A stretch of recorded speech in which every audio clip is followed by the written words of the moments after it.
31শে December রাত 12টা 1 মিনিটের সময় বাংলাদেশের শহর সমূহে বাজি পোড়ানো শুরু হয়। কথা ঠিক কিনা? আমি জিজ্ঞেস করতে চাই, এটা কি খ্রিস্টানের দেশ? জোরে বলেন, এটা কি খ্রিস্টানের দেশ? অবশ্য আমাদের দেশে খ্রিস্টান, হিন্দু, বৌদ্ধ যারা আছে তারাও আমাদের নাগরিক, সন্দেহ নাই। কিন্তু এই দেশ হচ্ছে পৃথিবীর দ্বিতীয় বৃহত্তম মুসলিম দেশ। খ্রিস্টানেরা নববর্ষ উদযাপনের জন্য বাজি পোড়াক, ফুর্তি করুক, যা বললায় তাই করুক, কিন্তু একজন মুসলমান এই নববর্ষ উদযাপনের জন্য বাজি পোড়াতে পারে না, বোমা ফুটাতে পারে না, ফুর্তি করতে পারে না।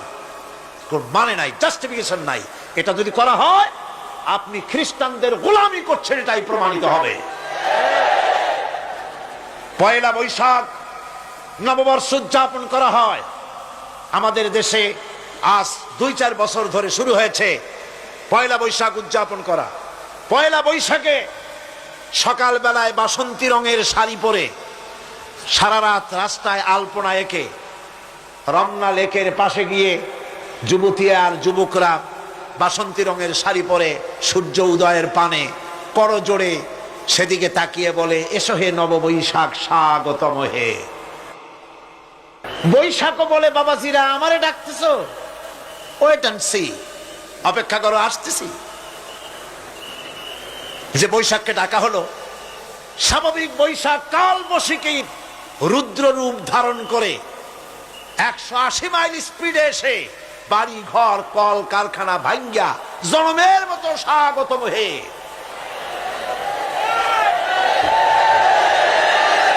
এরপর রাজনৈতিক নেতৃবৃন্দ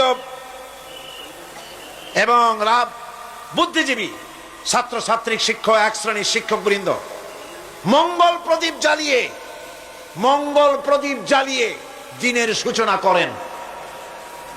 কুকুরের মুখোশ, গাধার মুখোশ, কুমিরের মুখোশ পরে মিছিল করেন। ঢোল আরো কি হাবিজাবি বাজাইয়া ফুর্তির চোটে শীতই পড়বে না খারাপ হয়ে থাকবে দিশা করতে পারে না। ঠিক কিনা কন? আমি জিজ্ঞেস করি, পয়লা বৈশাখের সাথে উদযাপন, নববর্ষ উদযাপনের সাথে মুখোশ পরার সম্পর্ক কি?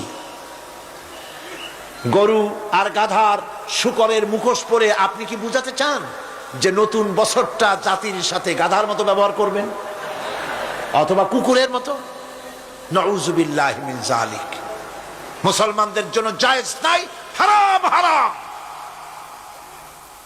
বৈশাখের কোনো গুরুত্ব নাই। পয়লা বৈশাখ যদি কিছু করতেই হয়, ফজরের নামাজ পড়ে, দরুদ পড়ে, তেলাওয়াত করে আল্লাহর কাছে মুসলমানের দোয়া করা দরকার। আল্লাহ, বিগত বছরটা পার করেছি গুনাহ করে, নাফরমানি করে, আগামী বছর আমাদেরকে নেককার বানাও, নামাজি বানাও, চরিত্রবান বানাও, দিনদার বানাও। বছরটা দেশের জন্য, জাতির জন্য কল্যাণকর করে দাও। ভালো হইতো না? ভালো হইতো না? ভালো হতো। কিন্তু কপাল খারাপ, সংস্কৃতির নামে আসছে বেহায়াপনা।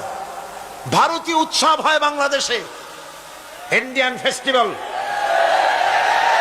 আমি প্রশ্ন করতে চাই সরকারের কাছে, বাংলাদেশের উৎসব ভারতে হয় কিনা? যদি বাংলাদেশের উৎসব ভারতে না হয়, বাংলার মাটিতে ভারতের উৎসব কেন?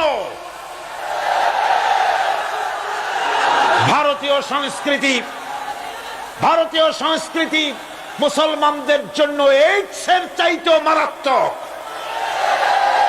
ওই সংস্কৃতির সাথে আমাদের কোনো মিল নাই। তেল আর পানি কোনোদিন মিশবে না। আমাদের সংস্কৃতি সম্পূর্ণ আলাদা, ঈমান ভিত্তিক, তাওহীদ ভিত্তিক সংস্কৃতি আমাদের।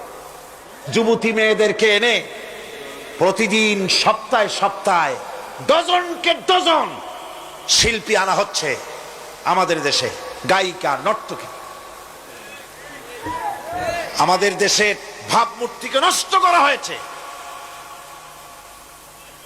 গান বাজনার দিকে উঠে পড়ে লেগে গিয়েছে জাতি আজ।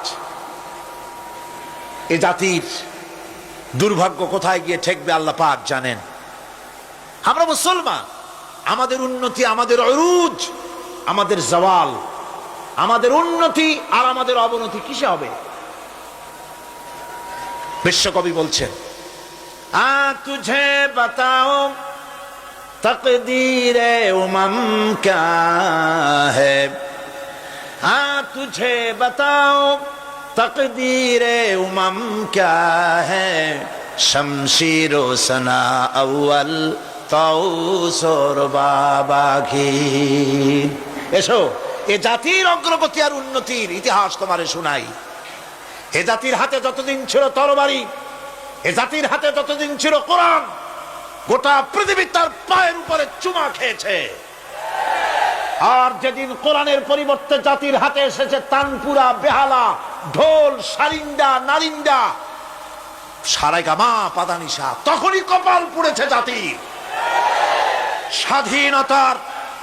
স্বাধীনতার রজত জয়ন্তী উদযাপন হয়েছে শুধু গান আর গান, নাচ আর নাচ। সরকারের কোটি কোটি টাকা খরচ হয়েছে। স্বাধীনতার জন্য তো উৎসব করবই। স্বাধীনতা থাকলে আমরা থাকবো, স্বাধীনতা না থাকলে আমরা গোলাম হয়ে যাব, ঠিক কিনা? কিন্তু আমার পদ্ধতি আলাদা, আমার ইসলামের পদ্ধতি আলাদা। আমরা হিন্দুর মতো, খ্রিস্টানের মতো নাচতে পারি না, গাইতে পারি না, ঢোল বাজাতে পারি না। বিজয় এলে কি করবেন আল্লাহ শিখাই দিয়েছেন। কে শিখিয়েছে? অর্থাৎ বিজয়ে বিনয়ী হও। স্বাধীনতা দেন আল্লাহ, টিকায় রাখার মালিকও সে আল্লাহর প্রতি রুজু হতে হবে, মাথা নত করতে হবে। ঢোল বাজাইয়া জাতির স্বাধীনতা রক্ষা করা যাবে না। গান গে নাটক করে ভারতীয় সংস্কৃতির উলঙ্গ বেহায়া নর্তকী এনে বাংলাদেশের স্বাধীনতা রক্ষা করা যাবে না। স্বাধীনতা রক্ষা করতে পারবে ইমানদার, সাহসী সরকার। ইমানদার হতে হবে, সাহসী হতে হবে।